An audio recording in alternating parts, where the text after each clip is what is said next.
Let's go back to that first question. What is depression? The DSM-5 actually lists 8 different types of depressive disorders. These disorders all share common features. They are represented by a sad, empty, and irritable mood, and they should affect one's ability to function. In the rest of this video, we will focus on the most classic condition when people refer to depression, that being major depressive disorder. People with major depressive disorder suffer from several different symptoms at the same time. These symptoms can include depressed mood, loss of pleasure in activities, changes in appetite and weight, sleeping problems, fatigue, feelings of worthlessness, concentration problems, and recurrent thoughts of death. Keep in mind that in order to be diagnosed, symptoms should not just sporadically appear and disappear. Instead, symptoms have to be present for most of the day, nearly every day, for at least a 2-week period. Also, symptoms should represent a change from previous functioning. In a year, about 7% of the US population suffer from major depressive disorders. Females and young people get diagnosed more often. It should also be noted that the probability of becoming depressed rises in puberty and reaches its peak when people are in their 20s.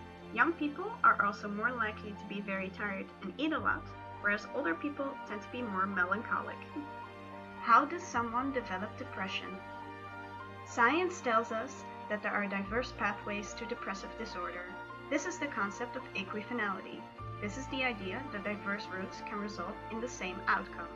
Multifinality, on the other hand, is the idea that diverse outcomes may result from any one source of influence. Science also tells us that depression is the result of a defective organization among several brain systems. This is called depressotypic organization. These brain systems are organized as cognitive, socio-emotional, representational, and biological systems. So, how does a depressotypic organization develop? Well, throughout their development, children have to deal with different challenges. For example, learning to make friends. The way in which they deal with these challenges influences the organization of the brain systems. This can result in depressotypic organization under the wrong conditions, which leads to depression. In early life, a child relies on its parents to keep a balance in its bodily functions, such as blood sugar levels, by, for example, being fed. The way in which the parents help the child is different for each parent, and therefore they both differently influence the development of the child and its brain.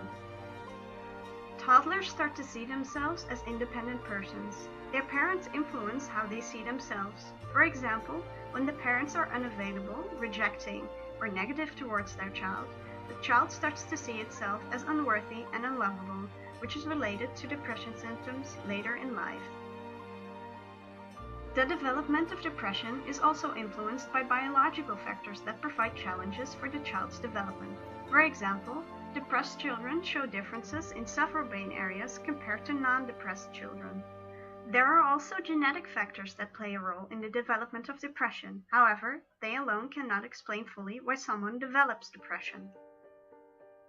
To summarize, all these different factors influence how a child and its brain develop and how the child's brain systems are organized. Thus, all these different influences determine whether a child's brain systems are organized in a depressotypic way and, therefore, whether the child develops depression. Now we want to address a controversy regarding depression. We'll talk about the influence of technology. But first of all, what is technology? Dictionary.com suggests the following definitions. It should be noted, though, that technology in itself is neither good or bad. It is all about how we incorporate it and what we use it for. We cannot cover all forms of technology in this video, so we want to talk about only a few of them, namely social media, video games, and other interventions, such as virtual reality treatment. When talking about the influence of technology on depression, one cannot simply leave out talking about social media use. Why, do you ask? A 2015 overview of the Pew Research Center reported that 92% of teenagers spend time online daily, with 24% of them being online almost constantly.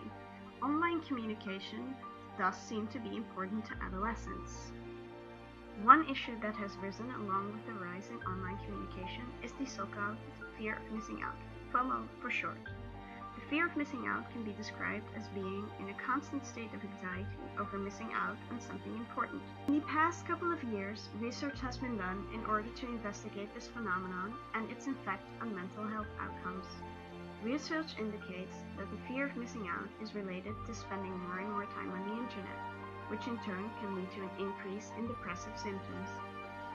Creating an online personality can be nice. There's a whole range of online platforms promoting freedom of speech, expressing oneself, and sharing thoughts with others.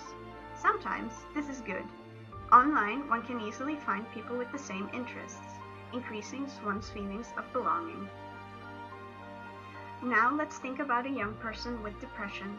There are websites like Tumblr that give you the opportunity to hide behind a different name, a pseudonym. Sharing depression-related thoughts with people who experience the same can be a good thing. One feels understood, and one can connect with peers. But there's also a downside to this. Displaying online content about depression or self-harming behavior has shown to not only lead to positive support, but also to an encouragement to engage in these behaviors or even a glorification of them. Young people then think it is normal to hurt themselves and even receive approval for it. Type in a keyword and it brings you to #depression. Young people are particularly vulnerable as they are still creating their identity. These blogs can highly shape their perception about themselves and their depression. So, is it good or bad to blog about depression? Well, peer exchange might be good, but we have to watch out and be aware of what is happening and where it is getting dangerous. And we should use it as a first step to reach and transfer these kids to where they can get professional help. When talking about technology, the role of video games is an important one, as almost all children and adolescents engage in gaming.